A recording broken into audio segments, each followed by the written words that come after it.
Saudara-saudara, kita bertumbuh di gereja yang besar dengan jumlah umat yang sangat banyak. Mungkin di antara kita juga tidak saling mengenal satu dengan yang lain. Pernahkah kita bertanya, apakah setiap orang yang datang ke sini merasa diterima, merasa dihargai, dan juga merasa memiliki gereja ini? Tahun ini, gereja kita mengangkat sebuah tema, Ecclesia Hospitalis, yang ingin mengajak kita untuk membangun budaya gereja yang lebih terbuka, lebih welcome, lebih ramah, dan lebih tulus. Gereja menjadi sebuah rumah, tempat setiap orang merasa aman, diterima untuk bertumbuh dan juga melayani.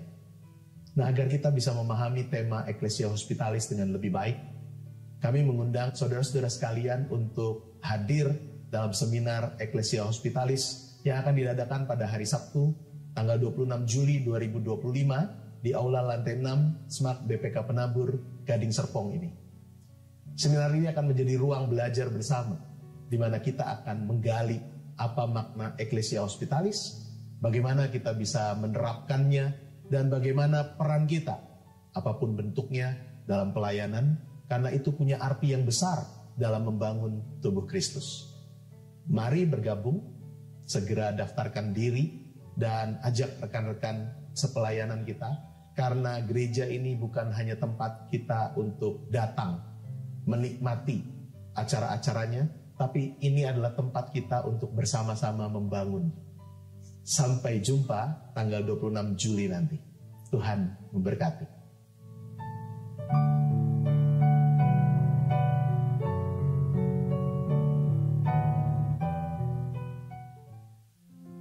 Panitia Pembangunan Gedung Gereja GKI Gading Serpong dan Majelis Jemaat mengundang Bapak Ibu Jemaat sekalian untuk dapat menghadiri ibadah syukur topping off Gedung Gereja GKI Gading Serpong yang akan dilaksanakan pada hari Senin 7 Juli 2025 pukul 9 pagi bertempat di lantai 4 site pembangunan Gedung Gereja GKI Gading Serpong. Mari bersama membangun rumah Tuhan.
Selamat pagi, Shalom.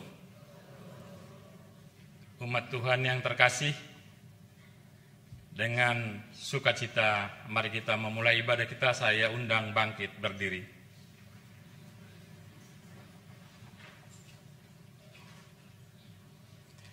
Pujilah Tuhan, hai jiwaku, janganlah lupa segala kebaikan Tuhan.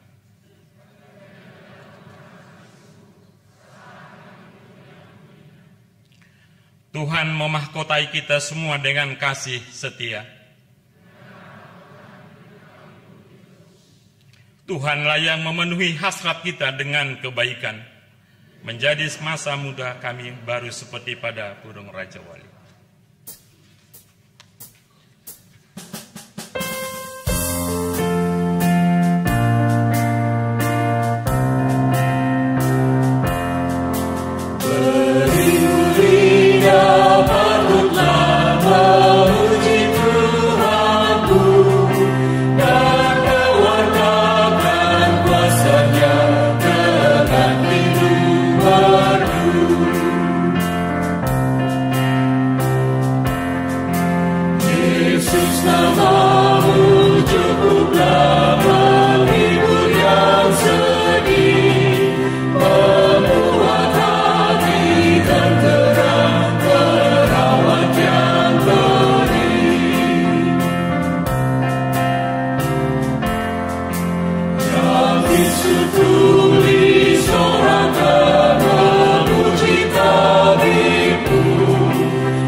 Menjadikan langit dan bumi, yang tetap setia untuk selama-lamanya dan yang tidak meninggalkan perbuatan tangannya.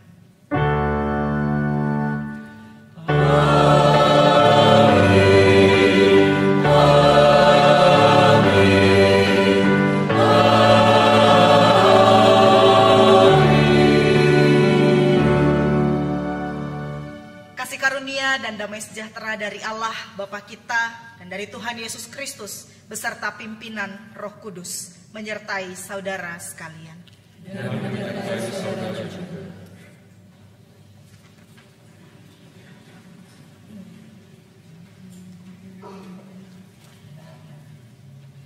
Ibu, Bapak, Saudara terkasih, jika kita ditunjuk dan dipercaya untuk menunaikan sebuah tugas tanggung jawab, apa jawab kita? Apakah tugas-tugas tersebut kita jawab dengan keluhan karena kita anggap sebagai sebuah beban? Atau kita mau menerimanya dengan sukacita? Sebagaimana yang tertulis di dalam Alkitab kita, Lukas 10 ayat 2. Katanya kepada mereka, tuaian memang banyak tetapi pekerja sedikit. Karena itu mintalah kepada Tuhan yang punya tuaian, supaya ia mengirimkan pekerja-pekerja untuk tuaian itu. Tema kebaktian hari ini, ditunjuk, diutus, dan diperlengkapi, akan mengingatkan kita akan anugerah besar dari Tuhan, yakni ia mempercaya kita sebagai rekan sekerjanya, dan mengajak kita terlibat di dalam karya pelayanan. Mari kita hayati dengan sungguh-sungguh panggilan Tuhan itu.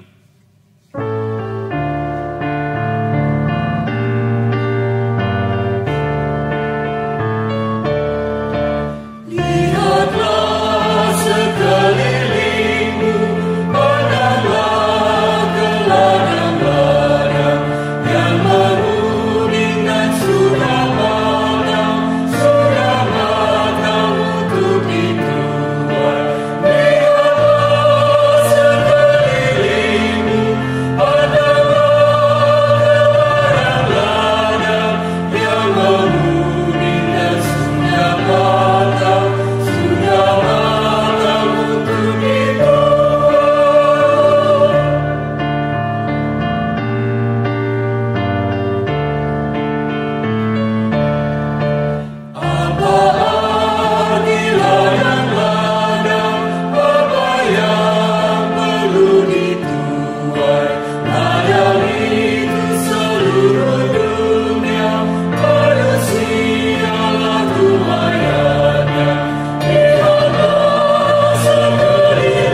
kita melihat sekeliling kita,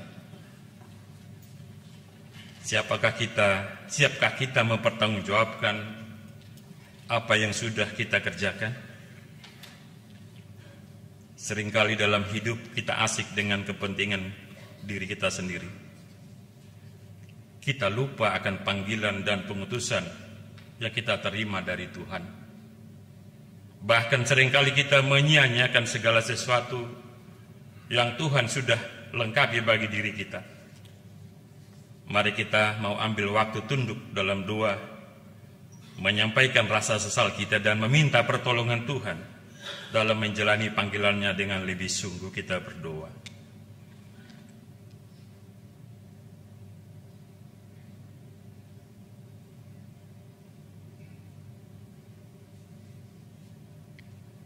Ya Tuhan, berdiamlah di hati kami, bantu kami melawan rasa congkak dan malas kami. Bantu kami Tuhan untuk bisa memegang dengan sungguh-sungguh panggilan Tuhan. Sucikan dan terus perlengkapi kami ya Tuhan, untuk bisa menang melawan keinginan daging. Karena kami mau dan siap Tuhan pakai untuk bekerja di ladang Tuhan. Di dalam nama Yesus Kristus kami berdoa. Amin.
Mari bersama kita mau bersyukur karena Tuhan mau diam dan tinggal di dalam diri kita dan melengkapi kita sesuai dengan berita anugerah yang diambil dari Yohanes 1 ayat 12. Namun semua orang yang menerimanya diberinya hak supaya menjadi anak-anak Allah, yaitu mereka yang percaya dalam namanya. Demikian berita anugerah dari Tuhan. Menyambut berita anugerah dari Tuhan ini, mari kita naikkan rasa syukur kita dengan menyanyikan pujian dari Kidung Jemaat 408, Di Jalanku Ku Diiring.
Mari kita berdoa. Kami mengucap syukur atas kasih dan pimpinan kami Tuhan yang tidak pernah berkesudahan dalam hidup kami. Dan pada saat ini kami bersama-sama hendak membaca dan merenungkan firman-Mu.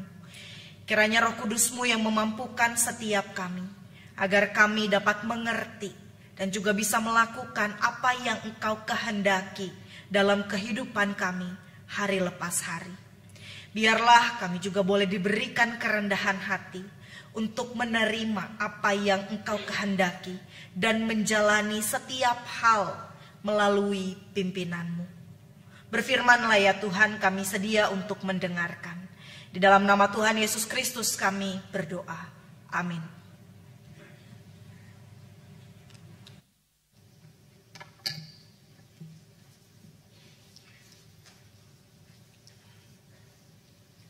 Bacaan pertama diambil dari Yesaya 66 ayat 10 sampai 14. Yesaya 66 ayat 10 sampai 14.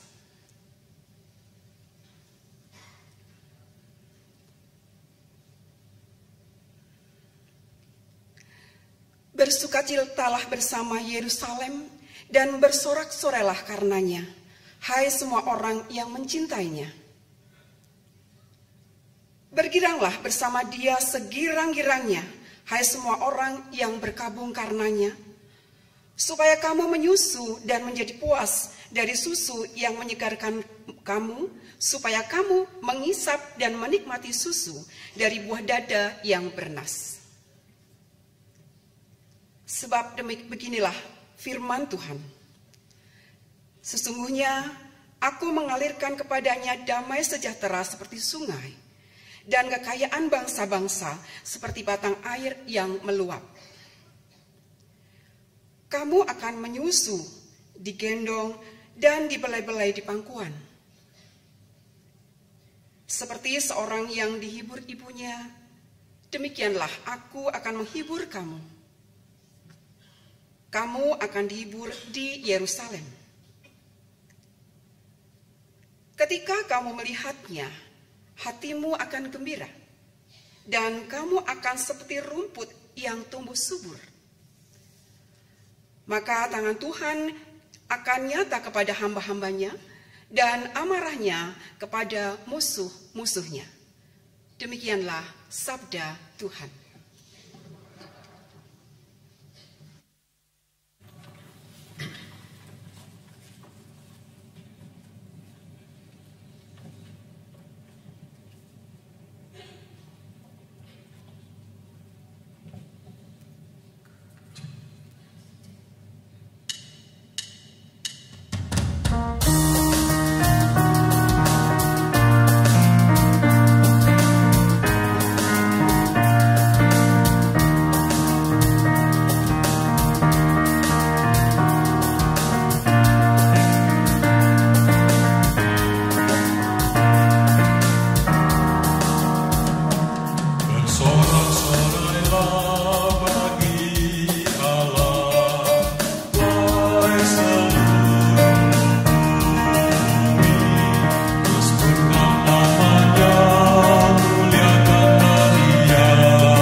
Bacaan kedua diambil dari Galatia 6 ayat 7 sampai dengan 16. Galatia 6 ayat 7 sampai 16.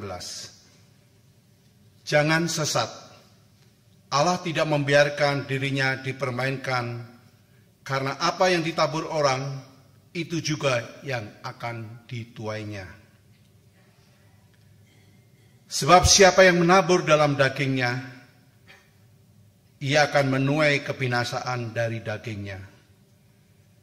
Tetapi siapa yang menabur dalam roh, ia akan menuai hidup yang kekal dari roh itu.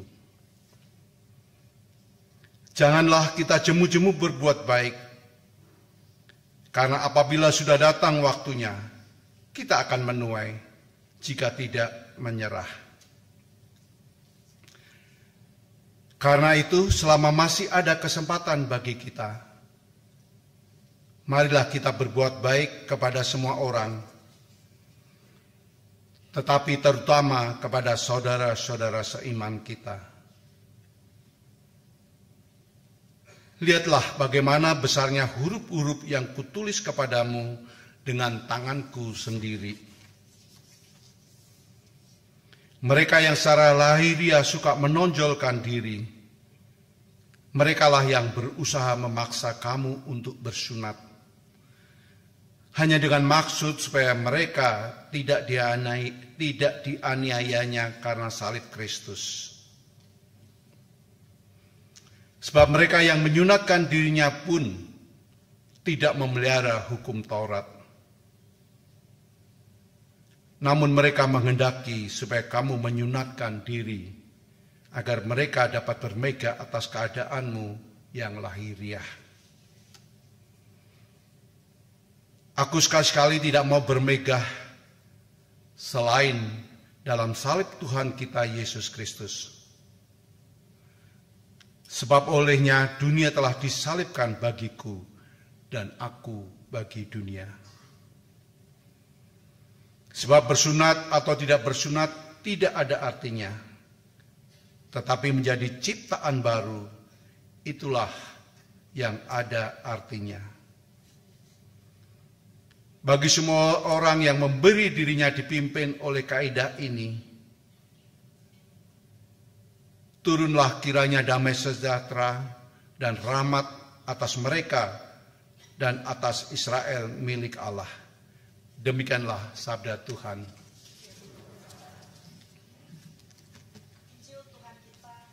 Yesus Kristus menurut Lukas pasal 10 ayat 1 sampai 11, dilanjutkan ayat 16 sampai 20. Injil Lukas pasal 10 ayat 1 sampai 11, dilanjutkan ayat 16 sampai 20. Setelah itu Tuhan menunjuk 70 murid yang lain, lalu mengutus mereka berdua-dua mendahuluinya ke setiap kota dan tempat yang hendak dikunjunginya. Katanya kepada mereka, tuaian memang banyak, tetapi pekerja sedikit. Karena itu mintalah kepada Tuhan yang punya tuaian, supaya ia mengirimkan pekerja-pekerja untuk tuaian itu. Pergilah. Sesungguhnya aku mengutus kamu seperti anak domba ke tengah-tengah serigala. Jangan membawa pundi-pundi atau kantong perbekalan atau kasut, dan janganlah memberi salam kepada siapapun selama dalam perjalanan. Kalau kamu memasuki suatu rumah, katakanlah lebih dahulu, damai sejahtera bagi rumah ini. Jikalau di situ ada orang yang cinta damai, salam damai-Mu itu akan tinggal padanya. Namun jika tidak, salam damai-Mu itu kembali kepadamu. Tinggallah dalam rumah itu, makan dan minumlah apa yang diberikan kepadamu, sebab seorang pekerja patut mendapat upahnya. Janganlah berpindah-pindah rumah. Jikalau kamu masuk ke dalam sebuah kota dan kamu diterima di situ, makanlah apa yang dihidangkan kepadamu, dan sembuhkanlah orang sakit yang ada di situ, dan katakanlah kepada mereka, kerajaan Allah sudah dekat padamu. Tetapi jikalau kamu masuk ke dalam sebuah kota dan kamu tidak diterima di situ, pergilah ke jalan-jalan raya kota itu dan serukanlah, juga debu kotamu yang melekat pada kaki kami kebaskan terhadapmu. Namun ketahuilah ini, kerajaan Allah sudah dekat. Ayat 16. Siapa yang mendengarkan kamu, mendengarkan aku. Siapa yang menolak kamu, menolak aku. Siapa yang menolak aku, menolak dia yang mengutus aku. Kemudian ke-70 murid itu kembali dengan gembira dan berkata, Tuhan, setan-setan pun takluk kepada kami demi nama-Mu. Kata Yesus kepada mereka, aku melihat iblis jatuh seperti kilat dari langit. Sesungguhnya aku telah memberikan kuasa kepada kamu untuk menginjak ular dan kalajengking dan kuasa atas segala kekuatan musuh, sehingga tidak ada yang akan mencelakakan kamu. Meskipun demikian, jangan bersukacita karena roh-roh itu takluk kepadamu, tetapi bersukacitalah karena namamu terdaftar di surga. Demikianlah Injil Tuhan kita Yesus Kristus. Berbahagialah setiap kita yang mendengarkan firman Allah, memelihara dan melaksanakannya. Haleluya.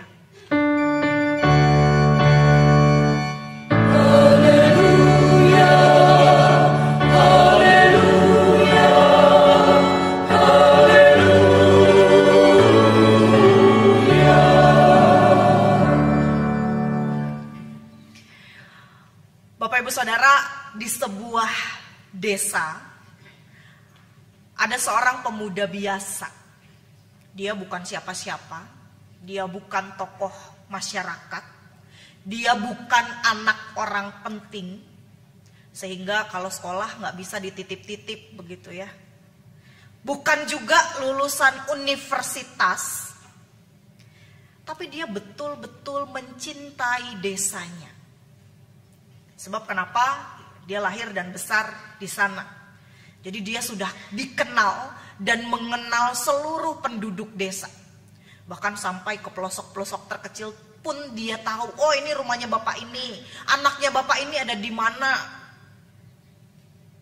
Nomor teleponnya sudah tahu, semuanya terkait desa itu. Kalau ditanya, dia pasti tahu. Tapi di desa itu ada satu luka yang tidak kunjung sembuh. Setiap tahun desa itu mengalami banjir. Jadi saat hujan mulai turun, mereka mengutus pemuda itu untuk memeriksa debit airnya. Kalau debit airnya sudah ada di batas tidak aman, maka mereka harus segera mengangkat barang-barang ke tempat yang jauh lebih tinggi. Karena banjir di desa itu bisa jadi selutut, Bapak Ibu Saudara. Tapi dari lantai 2. Selututnya dari lantai 2 gitu ya. Udah 3 meter lebih banjirnya. Tahun demi tahun dia mengalami hal itu. Lalu karena ia mulai lelah, ia mulai capek, ia pun mulai berseru kepada Tuhan. Tuhan, sampai kapan sih kami mau hidup seperti ini? Kapan sih Engkau kirim seseorang yang baik, yang punya kapabilitas untuk memperbaiki ini semua? Kapan sih Tuhan kirim orang bangun tanggul? Kapan Tuhan selamatkan kami? Di dalam keluhan itu dia bayangkan, ada seseorang yang Tuhan kirim, mungkin orang insinyur dari luar negeri, mungkin pejabat negara yang peduli sekali dengan desanya. atau seorang influencer terkenal sehingga bisa membawa perhatian dunia ke desanya. Lalu kemudian ia tidur di tengah-tengah kelelahan dan amarahnya. Lalu di tengah tidur itu ia bermimpi. Ada suara yang mengatakan kepadanya, kata suara itu, "Bukankah aku sudah mengirimmu?" Dia terbangun dan akhirnya dia sadar. Ternyata doa yang selama ini ia panjatkan kepada Tuhan bukannya tidak dijawab oleh Tuhan. Tuhan itu sudah jawab doanya. Bahkan dari sebelum dia mengeluh, Tuhan sudah jawab doanya. Tuhan sudah kirim orang yang mampu. Tuhan jawab dengan menunjuk pemuda itu sendiri. Bapak Ibu Saudara, mari kita merefleksikan. Pernahkah kita ada di posisi seperti pemuda itu? Saat kita mendengar bahwa kita ditunjuk, kita dipanggil oleh Tuhan melalui orang-orang yang ada di sekitar kita. Apa yang langsung terlintas di benak kita?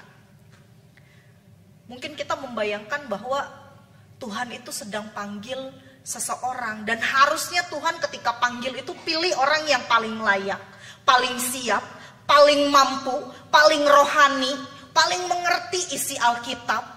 Mungkin dia yang sudah menyiapkan dari setahun sebelumnya bahan-bahan Alkitab begitu ya, supaya bisa direnungkan.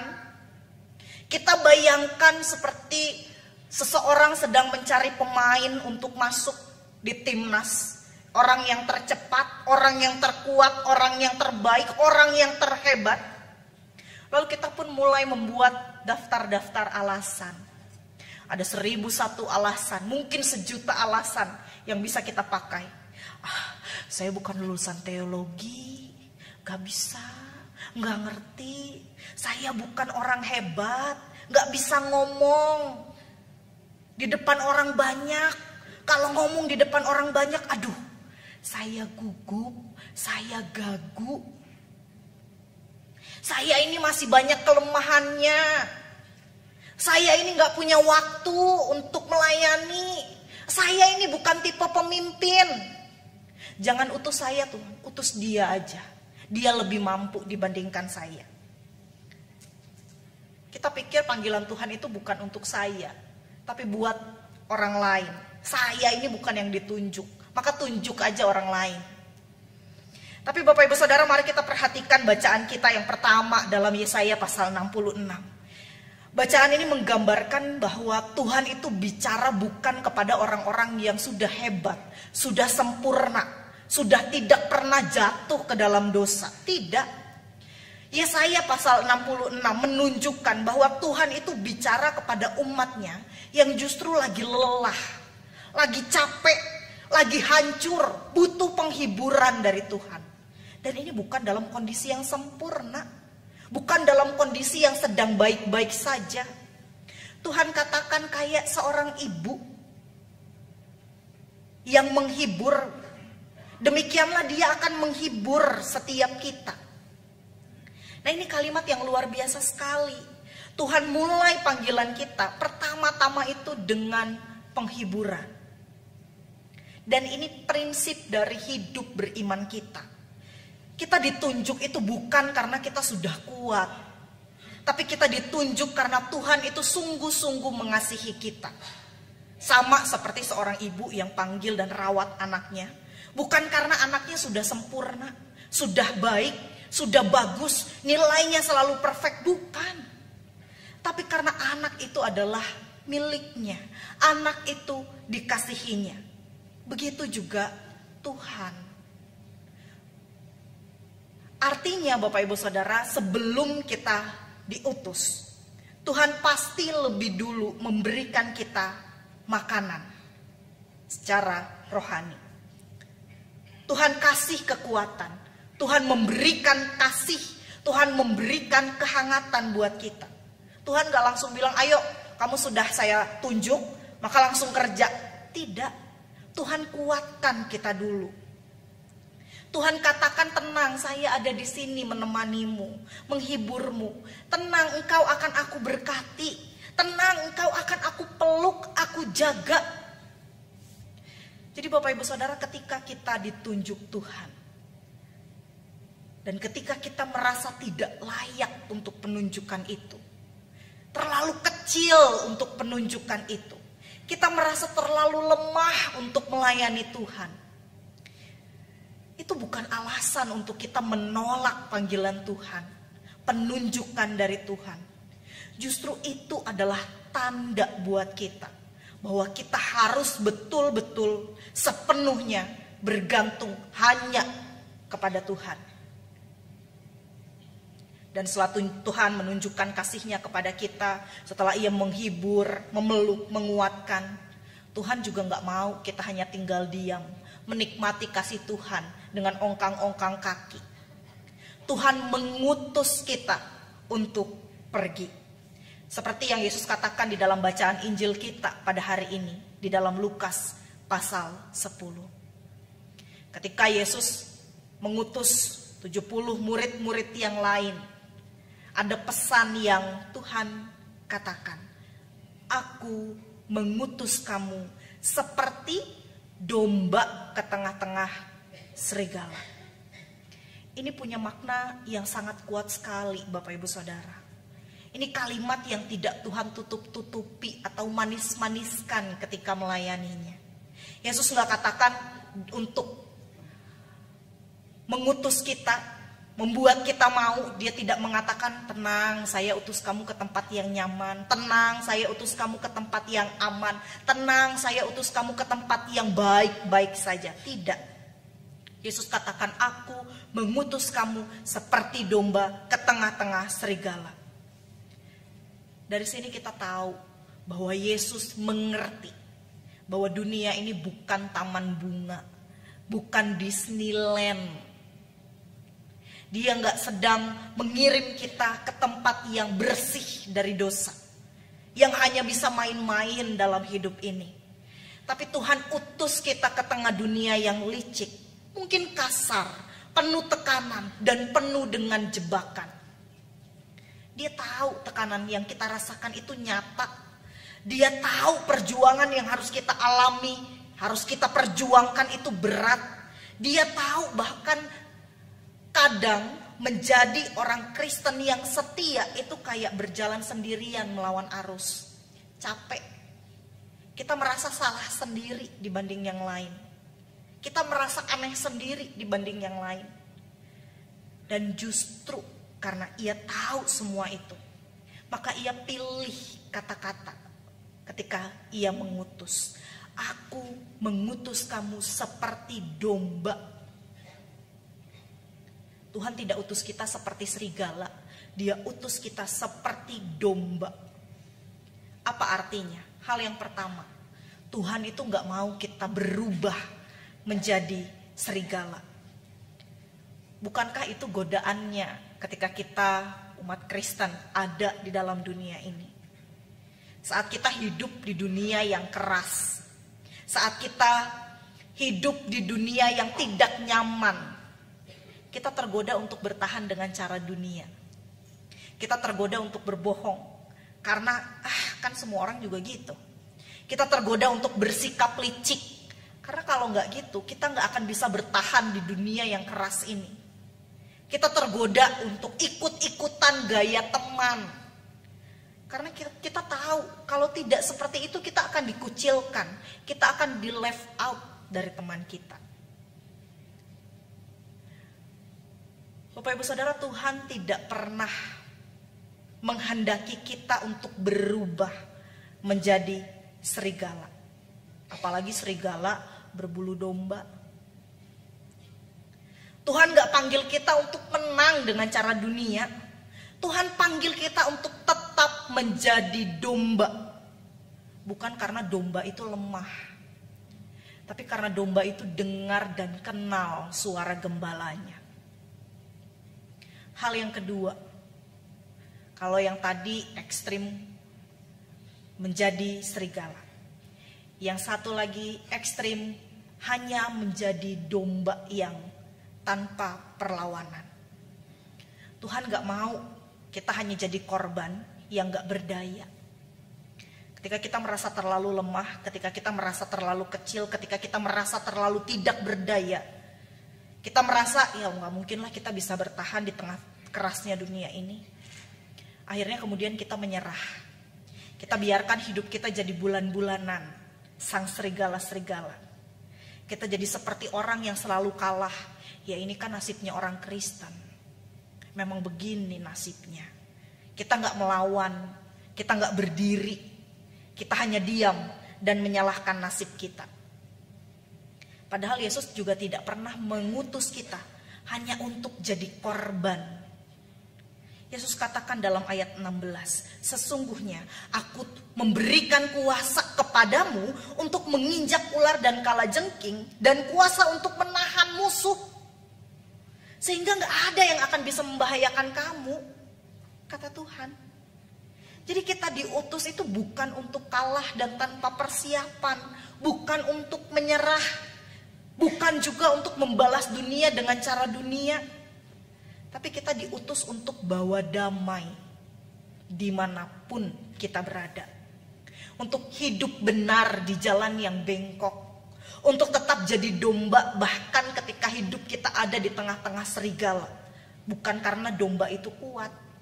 Karena domba itu tahu ia punya gembala yang maha kuasa. Maka kalau hari ini kita merasa hidup kita sedang dikelilingi oleh serigala, baik di kantor kita, baik di relasi keluarga kita, baik di gereja kita, baik di lingkungan sosial kita, ingatlah, Yesus tahu persis situasi itu. Dan ia hanya minta satu hal, tetaplah jadi domba, jangan berubah dan jangan menyerah. Tapi kalau kita hanya berhenti pada titik bahwa kita diutus ke tengah-tengah serigala, maka kita mungkin akan berkata kepada Tuhan, Tuhan itu kejam sekali. Ini terlalu berat buat kami Tuhan.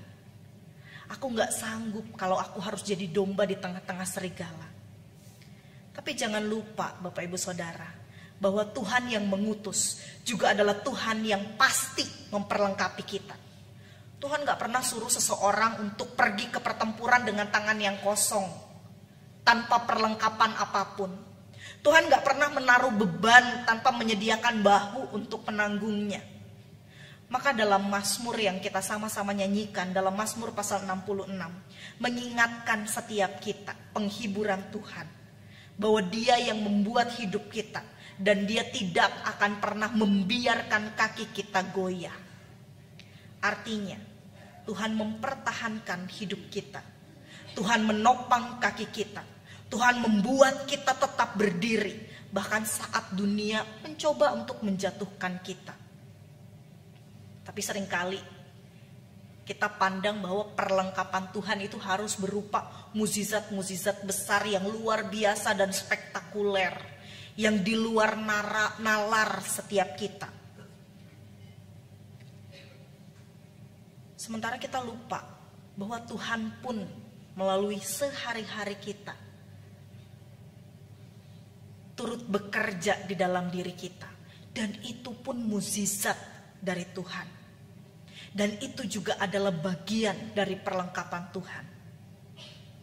Ketika mungkin dalam setiap pergumulan yang kita hadapi, setiap tantangan kehidupan yang kita alami, kita menjadi seseorang yang tekun. Itu adalah mukjizat dari Tuhan. Ketika ada teman pelayanan yang selalu hadir, selalu mendengarkan, selalu mengingatkan kita untuk menjadi pribadi yang jauh lebih baik dan kenal Allah lebih dekat, itu mukjizat dari Tuhan. Ketika kita membaca sebuah firman yang kemudian menguatkan kita di tengah-tengah berbagai macam beban yang harus kita tanggung, itu pun mukjizat dari Tuhan. Ketika ada seorang jemaat yang mendoakan kita diam-diam tanpa kita tahu, itu juga mukjizat dari Tuhan. banyak hal yang mungkin menurut kita itu bukan mukjizat, karena itu biasa, karena itu tampaknya sepele. Tapi ingat, sesuatu yang biasa pun termasuk hidup kita adalah mukjizat dari Tuhan. Maka Paulus dalam Galatia 6 ayat 9 mengatakan, janganlah kiranya kita jemu-jemu untuk berbuat baik. Karena apabila waktunya akan datang, kita akan menuai. Kalau kita tidak menyerah, kalau kita tidak jadi lemah. Tapi kadang yang buat kita mau menyerah itu kan bukan karena kita tidak kuat, tapi kita tidak mau sabar untuk menunggu waktunya Tuhan. Karena seringkali kan waktunya Tuhan berbeda dengan apa yang sudah kita rancangkan. Kita sudah tabur kebaikan, tapi yang muncul bukannya ucapan terima kasih, malah kritik yang gak ada habisnya. Kita sudah melayani, berbagai macam hal kita lakukan. Pikiran, tenaga, dana kita sendiri sudah keluar. Semua untuk pelayanan Tuhan. Tapi yang terlihat cuma kekurangannya doang. Bukan niat tulus kita. Kita sudah mencoba untuk mengalah, mengampuni, tetapi orang lain malah memanfaatkan kelemah lembutan kita. Dan saat itu juga Tuhan katakan, tetaplah jangan jemu untuk berbuat baik. Karena Tuhan yang panggil, Tuhan jugalah yang akan memberikan panennya. Dan kalau kita bertanya, bagaimana kita tahu bahwa Tuhan itu betul-betul menyertai setiap kita?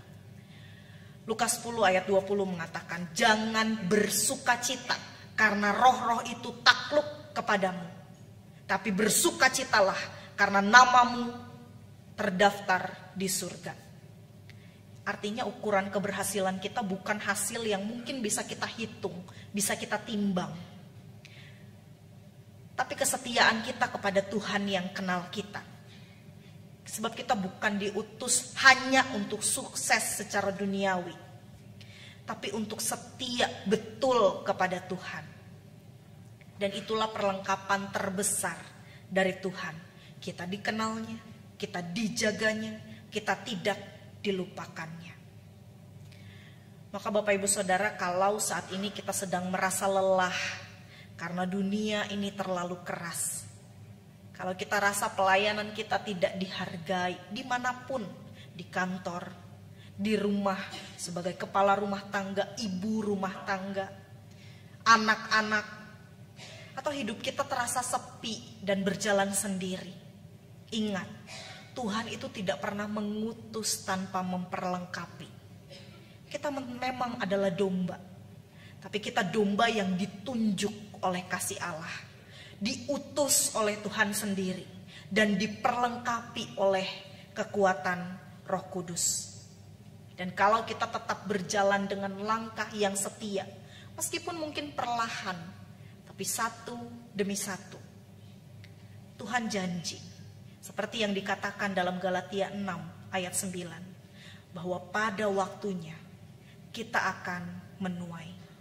Dan bukan dengan cara dunia, tapi dengan caranya Tuhan, lewat kemuliaannya yang ajaib. Dan kalau hari ini kita sadar bahwa panggilan Tuhan itu nyata, bahwa kasih Tuhan itu nyata, bahwa penyertaan Tuhan itu tidak pernah absen dari hidup kita, maka mari kita hari ini juga bisa dengan tegas menjawab panggilan Tuhan. Iya Tuhan, ini aku, utus aku Tuhan. Jangan tunggu sampai semuanya ideal. Jangan tunggu sampai kita betul-betul merasa kuat, merasa bisa, merasa sempurna. Jangan tunggu kalau waktu kita sudah lowong, nantilah. Karena Tuhan gak tunggu kita jadi malaikat. Tuhan tahu kita itu masih ada di dunia. Tuhan tahu kita itu masih manusia. Dan justru di tengah-tengah kelemahan itulah kasih karunia Tuhan jadi sempurna. Kita sudah diutus, kita sudah ditunjuk, dan kita sudah diperlengkapi. Maka sekarang tinggal satu hal lagi. Mari kita melangkah. Jangan tunda lagi. Karena Tuhan sudah jawab doa kita di dunia ini. Dan jawabannya bisa jadi adalah diri kita sendiri. Kiranya Tuhan memampukan kita untuk menjawab dan melakukan panggilannya. Amin.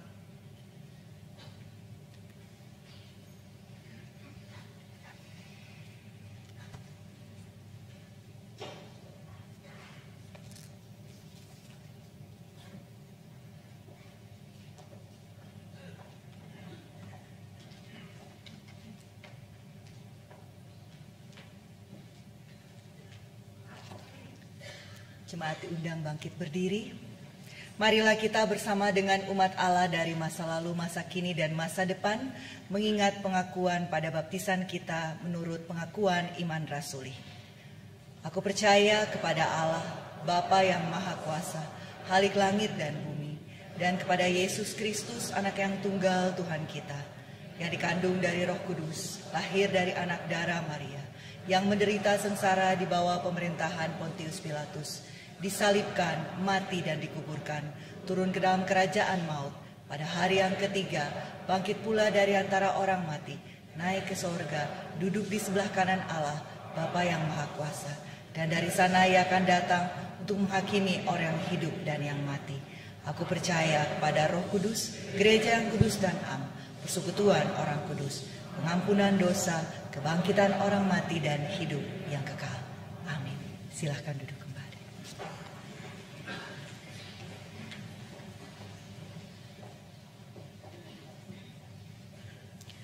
Mari kita berdoa.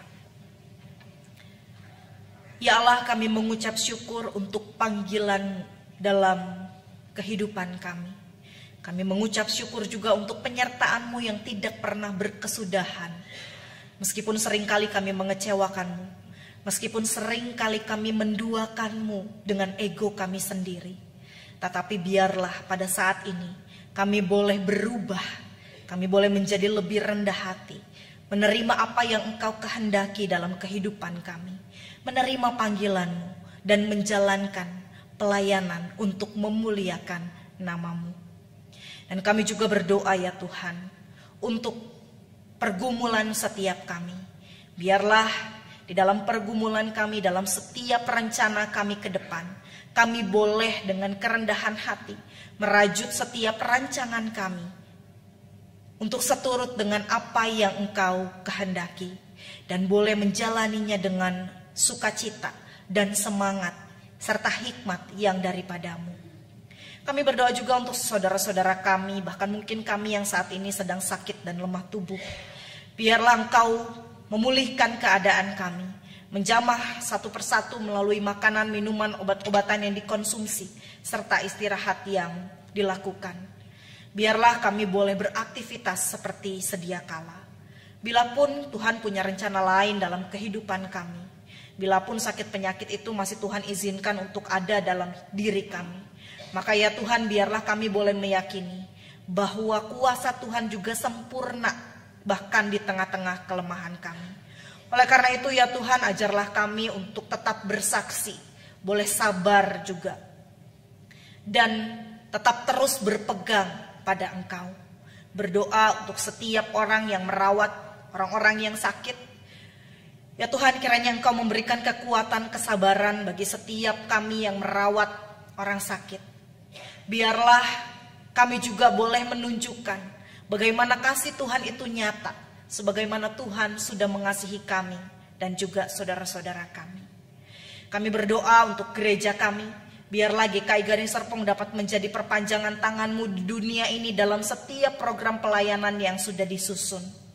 Biarlah kami juga para pelayan Tuhan bisa melakukan setiap program-program itu untuk memuliakan nama Tuhan.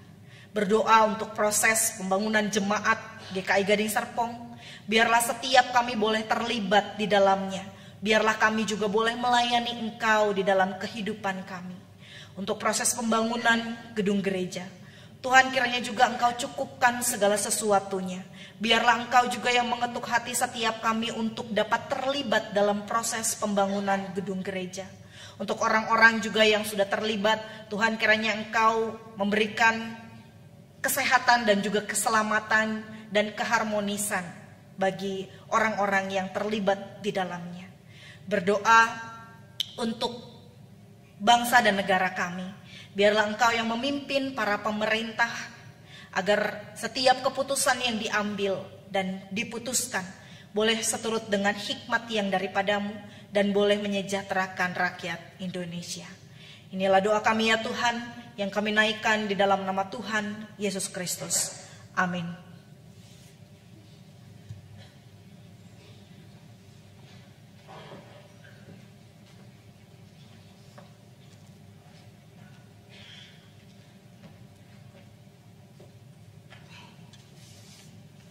Umat yang dikasihi oleh Tuhan, setiap minggu pertama akan diedarkan 2 kantong persembahan. Kantong persembahan yang merah adalah untuk persembahan biasa dan kantong persembahan yang biru adalah untuk persembahan pembangunan gedung gereja. Mari kita bersama-sama membawa persembahan kita untuk kemuliaan nama Tuhan. Persembahan pada pagi hari ini didasari dari Roma pasal 11 ayatnya yang 36 yang berbunyi demikian. Sebab segala sesuatu adalah dari Dia, dan oleh Dia, dan kepada Dia. Bagi Dialah kemuliaan sampai selama-lamanya. Amin. Mari penuh dengan sukacita, kita muliakan Tuhan dengan membawa persembahan yang terbaik baginya.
Tuhan, kami sungguh bersyukur ketika Engkau memilih kami menjadi umat-Mu. Engkau menempatkan kami di tengah-tengah kehidupan dunia ini. Bahkan Engkau mengutus kami untuk kami boleh menjadi saksi di tengah-tengah kehidupan, di tengah-tengah hidup kami berkeluarga, bermasyarakat. Tapi kami sungguh bersyukur dan berterima kasih ketika Engkau mengutus kami, Engkau juga memperlengkapi kami untuk kami boleh sungguh-sungguh menjadi saksi di tengah-tengah kehidupan kami ini.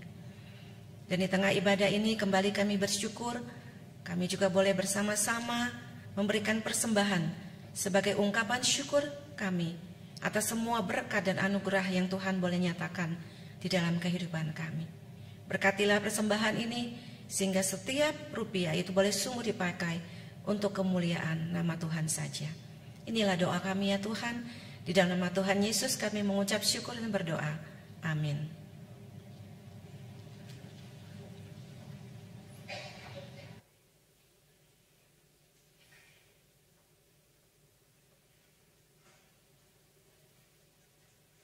Kasih oleh Tuhan, wadah tempat anggur dan roti, pada saat Bapak Ibu keluar nanti silahkan dibawa keluar dan dibuang ke tempat sampah. Terima kasih.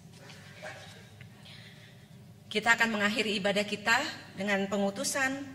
Tuhan melengkapi kita, memanggil dan mengutus kita. Maka saatnya kita semua bangkit untuk menjalani panggilan itu dengan kesungguhan hati.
Kepada Tuhan,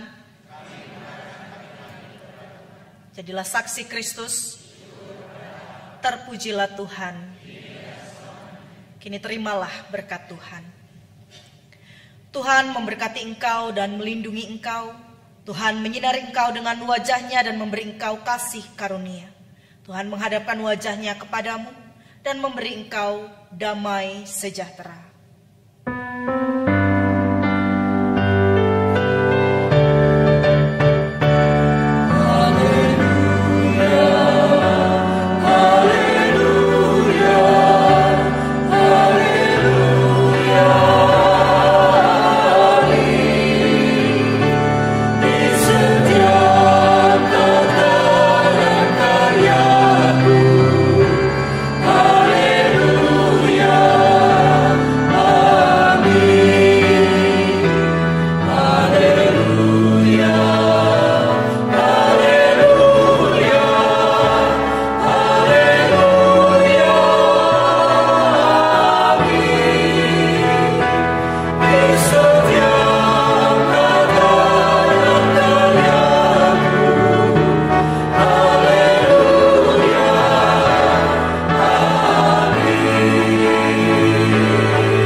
di antara kita juga tidak saling mengenal satu dengan yang lain. Pernahkah kita bertanya, apakah setiap orang yang datang ke sini merasa diterima, merasa dihargai, dan juga merasa memiliki gereja ini? Tahun ini, gereja kita mengangkat sebuah tema Ecclesia Hospitalis, yang ingin mengajak kita untuk membangun budaya gereja yang lebih terbuka, lebih welcome, lebih ramah, dan lebih tulus. Gereja menjadi sebuah rumah, tempat setiap orang merasa aman, diterima untuk bertumbuh dan juga melayani. Nah, agar kita bisa memahami tema Ecclesia Hospitalis dengan lebih baik, kami mengundang saudara-saudara sekalian untuk hadir dalam seminar Ecclesia Hospitalis yang akan diadakan pada hari Sabtu, tanggal 26 Juli 2025 di Aula Lantai 6 SMAK BPK Penabur, Gading Serpong ini. Seminar ini akan menjadi ruang belajar bersama, di mana kita akan menggali apa makna Ecclesia Hospitalis, bagaimana kita bisa menerapkannya, dan bagaimana peran kita, apapun bentuknya, dalam pelayanan, karena itu punya arti yang besar dalam membangun tubuh Kristus.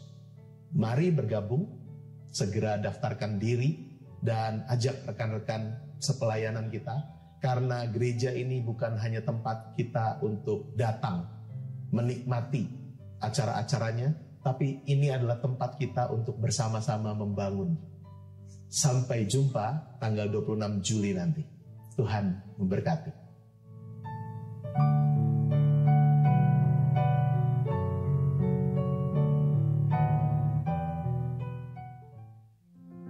Panitia Pembangunan Gedung Gereja GKI Gading Serpong dan Majelis Jemaat mengundang Bapak Ibu Jemaat sekalian untuk dapat menghadiri ibadah syukur topping off Gedung Gereja GKI Gading Serpong yang akan dilaksanakan pada hari Senin 7 Juli 2025 pukul 9 pagi bertempat di lantai 4 site pembangunan Gedung Gereja GKI Gading Serpong.